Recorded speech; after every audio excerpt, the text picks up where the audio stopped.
Salam sahabat-sahabat BBL dan TLW. Pada hari ini Kamis 26 September 2024 kita akan belajar tentang tema pelepasan. Pelepasan adalah pelajaran DI level 2, pelajaran 5. Minggu lalu tanggal 21 saya juga mengajarkan pas topik ini, pelepasan di Charis Bible College di Charis CG 8 ya. Banyak sekali pertanyaan. Bapak Ibu, dulu saya sebelum memahami tentang pelepasan, saya melihat dan saya menyaksikan ada hamba Tuhan, bahkan ada pelayan Tuhan yang kerasukan setan. Jadi topik kita tentang pelepasan ini sesuai dengan konteks, yaitu maksudnya pelepasan dari roh-roh jahat atau yang dirasuki roh jahat. Langsung saja saya mau katakan bahwasanya dengan tegas saya katakan sesuai dengan firman Tuhan, orang percaya tidak dapat dirasuki oleh roh jahat. Lalu Pak Daniel, bagaimana dengan teman Pak Daniel, hamba Tuhan dan pelayan itu yang kerasukan? Nanti akan saya ceritakan sedikit. Jadi orang percaya tidak dapat dirasuki oleh roh jahat. Yohanes 3 dikatakan di sana tentang lahir baru, dan 2 Korintus 5 ayat 17 ayat yang tidak asing lagi. Dikatakan ketika seseorang lahir baru, mereka adalah ciptaan baru. Jadi tubuh orang percaya adalah baik Roh Kudus. Dan kehadiran Roh Kudus tidak dapat berdampingan dengan roh jahat di dalam tubuh yang sama.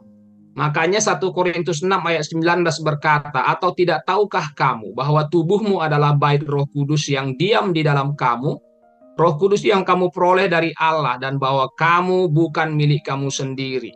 Jadi seorang yang telah lahir baru atau yang ada di dalam Kristus, yang benar-benar lahir baru, telah dipindahkan dari kuasa kegelapan ke dalam kerajaan Tuhan. Kolose 1 ayat 13 berkata, ia telah melepaskan kita dari kuasa kegelapan dan memindahkan kita ke dalam kerajaan anaknya yang kekasih. Jadi perlu kita mengetahui Bapak Ibu antara pengaruh roh jahat dan dirasuki roh jahat atau penguasaan atau dikuasai roh jahat. Kita harus dapat membedakan antara dirasuki dan dipengaruhi. Walaupun orang percaya tidak dapat dirasuki, mereka masih dapat dipengaruhi dari luar oleh roh-roh jahat.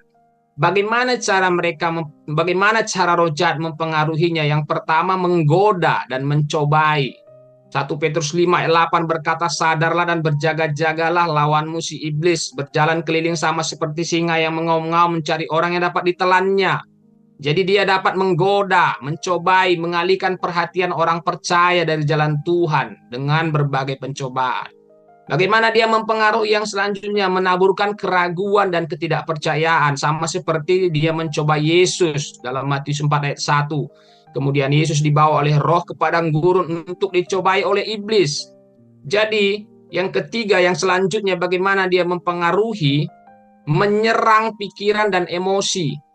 Iblis dapat menggunakan panah api untuk menyerang pikiran dan emosi orang percaya dan berusaha mempengaruhi orang percaya dengan rasa takut, keraguan, dan kecemasan.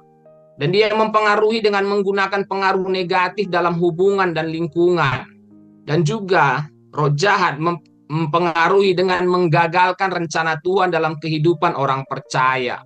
Jadi iblis berusaha membutakan pikiran hati orang yang tidak percaya, dan dalam beberapa kasus juga dapat mencoba menghalangi orang percaya untuk mengalami pertumbuhan rohani.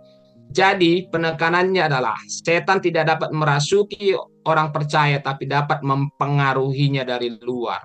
Itulah sebabnya kehidupan kekristenan seperti kita yang sudah lahir baru sangat dibutuhkan akan pembaruan pikiran.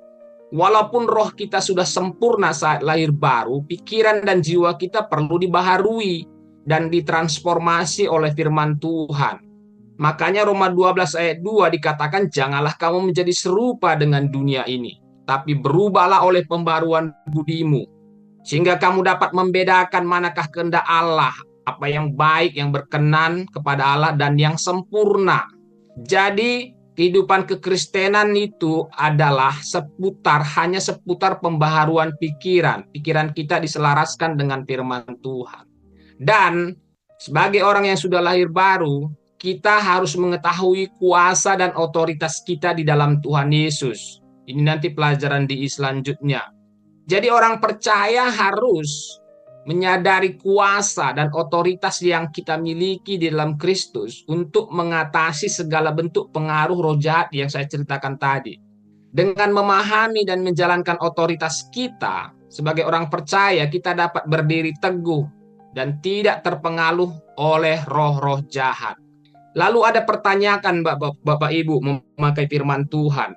Pak Daniel, bagaimana dengan Matius 12 ayat 43 sampai 45? Di sana kan dikatakan apabila roh jahat keluar dari manusia, ia pun mengembara ke tempat-tempat yang tandus mencari perhentian. Tetapi ia tidak mendapatnya. Lalu ia berkata, aku akan kembali ke rumah yang telah kutinggalkan itu. Maka pergilah ia dan mendapati rumah itu kosong, bersih, tersapu, dan rapi teratur. Lalu ia keluar dan mengajak 7 roh lain yang lebih jahat daripadanya, dan mereka masuk dan berdiam di situ. Maka akhirnya keadaan orang itu lebih buruk daripada keadaan semula. Nah, ini kan Pak Daniel, ada orang yang percaya dirasuki setan lagi, bisa kok. Kita perlu melihat konteks, kita perlu melihat ayat ini betul-betul Bapak Ibu. Di sini ayat ini berbicara tentang roh jahat yang kembali ke rumah yang kosong dan bersih dan membawa roh-roh jahat lainnya. Namun rumah yang kosong di sini bisa dipahami sebagai kondisi rohani sebelum seseorang mengalami keselamatan, bukan setelah lahir baru. Artinya rumahnya kosong, bersih, tidak ada isinya. Artinya Yesus tidak ada di dalam hatinya. Artinya dalam artian cerita ini bukan orang yang sudah lahir baru. Jadi dia perlu menerima Yesus sehingga rumah yang kosong itu terisi. Dan Yesus adalah Tuhan. Lalu ada lagi ayat firman Tuhan berkata, bagaimana dengan Efesus 4:27? Dan janganlah beri kesempatan kepada iblis. Peringatan untuk tidak memberi kesempatan kepada iblis, Bapak Ibu, itu mengacu pada perilaku dan kebiasaan yang bisa membuka celah untuk pengaruh jahat dalam hidup orang percaya. Namun, ini tidak berarti bahwa iblis dapat memasuki orang percaya, melainkan orang percaya harus menjaga hidup mereka dari kecenderungan yang bisa memudahkan iblis untuk mempengaruhi mereka. Ada satu ayat yang sangat luar biasa yang mendukung bahwasanya orang percaya, orang yang lahir baru tidak bisa dirasuki roh jahat. Satu ayat lagi di sini dikatakan 1 Yohanes 5 ayat 18. Dikatakan di sana begini. Kita tahu bahwa setiap orang yang lahir dari Allah atau yang lahir baru tidak berbuat dosa, tetapi dia yang lahir dari Allah melindunginya. Dan dikatakan di situ, dan si jahat tidak dapat menjamahnya. Wow, ayat ini luar biasa. Jadi roh jahat, iblis tidak dapat menjamah. Dia hanya dapat mempengaruhi orang Kristen yang sejati, orang yang sudah lahir baru. Jadi Bapak Ibu, fokuslah kita kepada Yesus. Alih-alih fokus pada roh jahat, sebagai orang percaya kita harus lebih fokus memusatkan perhatian pada hubungan dengan Tuhan dan kehidupan yang dipimpin dengan Roh Kudus. Kembali ke kesaksian saya tadi, bagaimana tentang hamba Tuhan dan orang pelayan yang kerasukan menurut pengalaman Pak Daniel. Saya Bapak Ibu mendoakannya, banyak yang mendoakan karena dalam doktrin kami, pengajaran kami, semakin banyak orang berdoa untuk kerasukan, semakin bebas dia, semakin lepas dia. Bukan tergantung banyaknya Bapak Ibu. Jadi kenapa hamba Tuhan, pelayan Tuhan kok bisa kerasukan? Hanya 2 jawabannya Bapak Ibu. 1, walaupun seseorang hamba Tuhan atau pelayan Tuhan, belum tentu dia sudah lahir baru. Yang kedua, kalau dia sudah lahir baru, dia bukan kerasukan. Dia hanya emosional. Dia hanya memakai emosionalnya, mentalnya. Jadi Bapak Ibu, kesimpulan yang saya berikan, orang percaya atau orang yang sudah lahir baru tidak bisa dirasuki oleh roh jahat.